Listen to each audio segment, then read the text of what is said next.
చూసినటువంటి విధానంలో చండ ప్రచండతో దండ మండలం నుండి ప్రతిపక్షులు జలశిక్ష తప్పించిన ప్రయాణమైనదంటే అది రాష్ట్ర జాతీయ పరిపాలన వ్యవస్థకే చేర్చడం. 7 చిత్రాలైక రేపు నిర్బంధిత శత్రు సేనాపతులు ఇంకా ఈ మహిషాసుని ఆజ్ఞని ప్రతిజ్ఞని అధికారులు నకులుతార్థం అపరిమిత బలగంధర్వం అధికార స్వాస్థ్యశయం వచ్చాయి కాబట్టి లేకున్నా స్వార్థ మోహాలకు పదవి వ్యామోహాలకు పరవశమైనారంటే ఈ ప్రభుత్వం సమర్థనీయంగా సాగుతుందా? లేదు. కాదు, ఈ సంకట పరిస్థితులు ప్రక్షాళన చేయాలి. మంత్రి కొండలంతా కలిసి రాజాలతో గాలించాలి. రాజద్రోహులు యొక్క కన్నీరు కాచాలి. ఈ రకంగా హిమాచలంలో హూలపల్లం చేశామంటే అది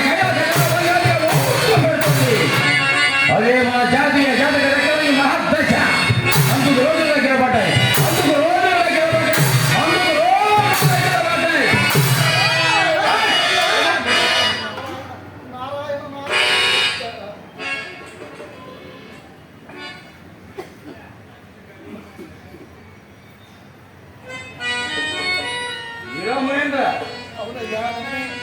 మీ రాక అపురూపం అయిపోయింది.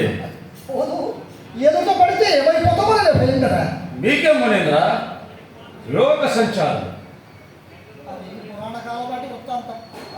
ఈ కాలంలోనైనా మీ దేవదాములు మిమ్మల్ని సమానంగా గౌరవిస్తారు. ఎందుకంటే మీరు సంచార రాయభారులు కదా. అన్ని లోకాలు నీకే చెప్తుంటే ఎందుకు చెప్పవు?